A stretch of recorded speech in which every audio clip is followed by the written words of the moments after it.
আচ্ছা, এই ভিডিওতে আমরা মূলত কথা বলবো হরমোন এবং স্নায়বিকজনিত সমস্যা, অর্থাৎ আমরা যে হরমোন নিয়ে পড়াশোনা করলাম বা আমাদের নার্ভাস সিস্টেম নিয়ে পড়াশোনা করলাম, তো এই হরমোন এবং নার্ভাস সিস্টেমের কোন অ্যাবনর্মাল কন্ডিশনের কারণে বা কোনো কারণে কি কি রোগ বালাই বা কি কি সমস্যা হতে পারে এগুলো নিয়ে আমরা একটু কথা বলি। দেখো, প্রথমে থাইরয়েড সমস্যা, এটা মূলত এখন জাতীয় সমস্যা হয়ে দাঁড়াইছে। মোটামুটি অনেক পেশেন্টই পাওয়া যায় থাইরয়েড নিয়ে অনেক ইস্যুতে ভুগে। তো থাইরয়েড সমস্যা কি? থাইরয়েড হরমোনের ঘাটতি এবং আয়োডিনের অভাব। লবণে যদি আয়োডিন কম থাকে, এই কারণে মূলত এই থাইরয়েডের সমস্যাটা হতে পারে। এবং এই থাইরয়েড ঘাটতি যদি হয় বা থাইরয়েড প্রবলেমে আসলে শারীরিক কি কি সমস্যা হয়, দেখো, শিশুদের মানসিক বিকাশে বাধা, গায়ের চামড়া খসখসে হয়ে যায়, চেহারায় অস্বাভাবিকতা চলে আসে। এবং এটা প্রতিকার করতে হলে আমাদের অবশ্যই আয়োডিনযুক্ত লবণ খাইতে হবে, ফলমূল খাইতে হবে, কচু, সামুদ্রিক মাছ, এই সমস্ত খাবারগুলো খাইতে হবে। একটু আগের ভিডিওতে আমি তোমাদের সাথে কথা বলছি, সেটা হচ্ছে ডায়াবেটিস নিয়ে, যে আমরা ইনসুলিন এবং গ্লুকাগন দুইটা হরমোন নিয়ে কথা বললাম। তো দেখো, ডায়াবেটিস কেন হয়? এই যে ইনসুলিন যদি উৎপন্ন না হয়, এবং ইনসুলিন যদি না উৎপন্ন হয় তাহলে তোমার রক্তে গ্লুকোজের পরিমাণ বেড়ে যাবে। এবং এই গ্লুকোজের পরিমাণ বেড়ে গেলে লক্ষণ কি কি দেখো, রক্ত ও প্রস্রাবে গ্লুকোজের পরিমাণ বেড়ে যায়। এই যে আমরা যে ব্লাড টেস্ট করি না ডায়াবেটিসের ক্ষেত্রে, তো ব্লাডে মেইনলি এই সুগার লেভেলটাই দেখা হয়। এটা যদি 6 থেকে গ্রেটার হয় তাহলে ধরে নেওয়া হয় যে পেশেন্ট হচ্ছে ডায়াবেটিসে আক্রান্ত বা তার ডায়াবেটিস আছে। কি কি হয়? ঘন ঘন প্রস্রাব হয়, অধিক পানি পিপাসা লাগে, ক্ষুধা বেড়ে যায়, ওজন কমতে থাকে, শরীর দুর্বল লাগে। তো ডায়াবেটিস থেকে মুক্তি পাওয়ার উপায় কি? সুশৃঙ্খল জীবনযাপন করতে হবে, পরিমিত খাবার খেতে হবে, নিয়মিত শরীরচর্চা বা ব্যায়াম, খাদ্য নিয়ন্ত্রণ করা, মিষ্টি জাতীয় খাবার কম খাওয়া, এবং যদি হয়েই যায় তখন ডাক্তারের পরামর্শ মেনে চলা। এরপরে আরেকটা যে ডিজিজ দেখবো সেটা হচ্ছে স্ট্রোক। তো স্ট্রোকও হচ্ছে মোটামুটি অনেক কমন এখন একটা ডিজিজ হয়ে গেছে, যদিও এটা অনেক মারাত্মক, বাট তারপরেও কমন হয়ে গেছে। বাট স্ট্রোক নিয়ে আমাদের কিছু মিসকনসেপশন আছে। হ্যাঁ, আমরা মনে করি হার্টে স্ট্রোক হয়, ব্রেনে স্ট্রোক হয়, দুইটা স্ট্রোক হয়। নো, স্ট্রোক শুধুমাত্র ব্রেনেই হয়। হ্যাঁ, এবং মেডিকেল টার্মিনোলজি অনুযায়ী স্ট্রোক শব্দের অর্থ হচ্ছে রক্ত জমাট বাঁধা, blood clotting, internal blood clotting. তো তোমার অতিরিক্ত রক্তচাপ বা কোনো কারণে যদি তোমার মস্তিষ্কের ভিতরে রক্তক্ষরণ হয় এবং এই ব্লাডটা ক্লট করে, সেটাকেই হচ্ছে মেডিকেলের ভাষায় বলা হয় স্ট্রোক। আর হার্ট অ্যাটাক যেটা আমরা বলি সেটা হচ্ছে হার্টের মায়োকার্ডিয়াল পেশি যখন মারা যায় ব্লাড ক্লট করে। দুইটাই ব্লাড ক্লট করার কারণে হয়, কিন্তু দুই জায়গায় হয়। হ্যাঁ, স্ট্রোক আর হার্ট অ্যাটাক দুটো আলাদা জিনিস। হার্টে কখনো স্ট্রোক হয় না, স্ট্রোক হয় ব্রেনে। ওকে, দেখি আমরা। এই যে দেখো, এখানে কি বলছে? মস্তিষ্কে রক্ত সরবরাহে ব্যাঘাত, স্নায়ুতন্ত্রের কাজে ব্যাঘাত, মস্তিষ্কে রক্তক্ষরণ, মস্তিষ্ক রক্ত জমাট বেঁধে রক্ত চলাচল বাধাগ্রস্ত হওয়া, এইগুলোই হচ্ছে মূলত স্ট্রোকের লক্ষণ। কি কি হয়?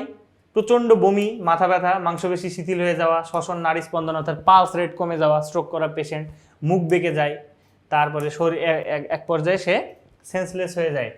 এবং স্ট্রোক থেকে যদি বাঁচতে হয়, প্রধান যে কাজ সেটাই হচ্ছে রোগীর উচ্চ রক্তচাপ বা হাই ব্লাড প্রেশারকে কন্ট্রোল করতে হবে।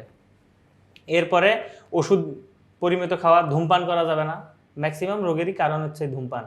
এরপরে দুশ্চিন্তা মুক্ত, সুন্দর এবং স্বাভাবিক জীবনযাপন করা, যেটা বর্তমান দিনে আস্তে আস্তে অনেক কঠিন হয়ে যাচ্ছে। তো আমাদের আসলে যে কোনো ফালতু বিষয় নিয়ে দুশ্চিন্তা করা বা হচ্ছে সুন্দর একটা স্বাভাবিক জীবনযাপন করার দিকে বেশি নজর দেওয়া উচিত এই বিষয়গুলো নিয়ে।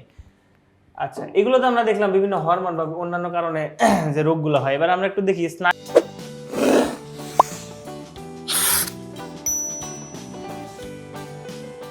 স্নায়বিক বৈকল্যজনিত সমস্যা, অর্থাৎ নার্ভ, যে স্পেশালি যে নিউরন বা নার্ভ নিয়ে আমরা কথা বললাম না, এই নার্ভের অ্যাবনর্মাল কন্ডিশনের কারণে কি কি ডিজিজ হয় দেখে আসি। তো নার্ভের কারণে যেটা হয়, ফার্স্ট হচ্ছে প্যারালাইসিস। এই প্যারালাইসিস মূলত নার্ভের কারণে, স্ট্রোকের কারণে হয়। তখন মস্তিষ্কে যখন ব্লাড ক্লট করে তখন তোমার নার্ভগুলো অসাড় হয়ে যায়, অর্থাৎ তারা পর্যাপ্ত পরিমাণে পুষ্টি না পেয়ে তারা মারা যায়, ওয়ান কাইন্ড অফ বলতে পারো। তো এটাকে আমরা মূলত প্যারালাইসিস বলি। তো প্যারালাইসিস তোমার বডির যেই পার্ট, ব্রেনের যেই পার্ট আর কি প্যারালাইজড হবে, মানে যেই কন্ট্রোল সেন্টার, কথার কথা তোমার সেরেব্রাম, লেফট সেরেব্রাম আক্রান্ত হয়েছে, এখানে ব্লাড ক্লট করছে, লেফট সেরেব্রাম তাহলে ইনঅ্যাক্টিভ হয়ে যাবে। এখন তোমার লেফট সেরেব্রাম আবার নিয়ন্ত্রণ করে তোমার শরীরের ডান সাইড। তার মানে কি, তোমার যদি লেফট সেরেব্রাম কোনো কারণে ইনজুর্ড হয় বা এখানে স্ট্রোক হয়, তাহলে তোমার শরীরের ডান সাইড অসাড় হয়ে যাবে, অর্থাৎ তুমি ডান সাইডে আর কিছু নড়াচড়া করতে পারবে না। এটাকেই মূলত প্যারালাইসিস বলা হয়।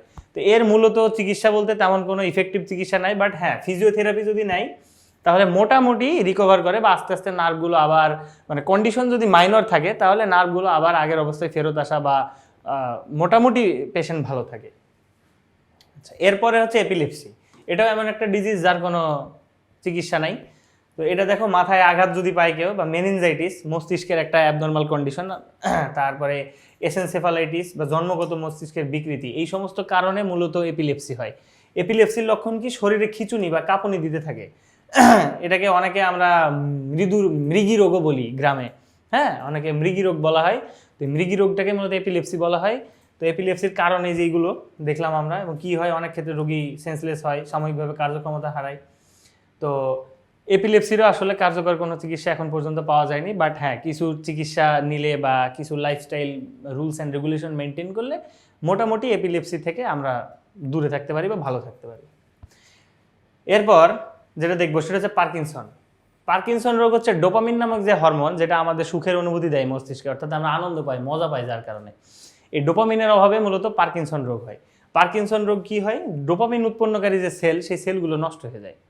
কি হয় তাহলে? এই যে তুমি নড়াচড়া, হাঁটাহাঁটি এগুলো করতে পারবে না পার্কিনসন রোগ হলে।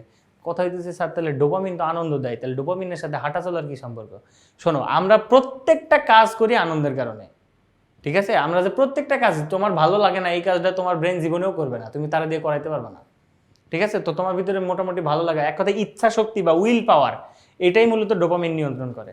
তো এই ডোপামিন যদি না থাকে তো তুমি ইচ্ছা করলেই তুমি হাত নাড়াইতে পারবা না, চলাফেরা করতে পারবা না, হ্যাঁ, চোখের পাতা কাঁপবে, কোষ্ঠকাঠিন্য হবে, খাবার গিলতে কষ্ট হওয়া, মুখ দিয়ে কথা বের হবে না, এগুলো মূলত পার্কিনসন রোগ। তো পার্কিনসন রোগটা মেইনলি হয় হচ্ছে 60+ বয়সের মানুষ যারা, তাদের ক্ষেত্রে। বাট এটা যেহেতু নিউরোলজিক্যাল ডিসঅর্ডার, তো পার্কিনসন রোগ হচ্ছে বাচ্চাদের ক্ষেত্রেও হইতে পারে বা অল্প বয়স্ক মানুষের ক্ষেত্রেও হইতে পারে।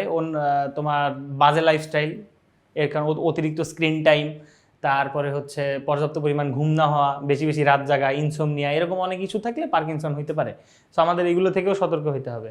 সো এই ছিল মূলত আমাদের নার্ভ নিয়ে যত রোগ বালাই বা সেগুলো নিয়ে আমরা কথা বললাম।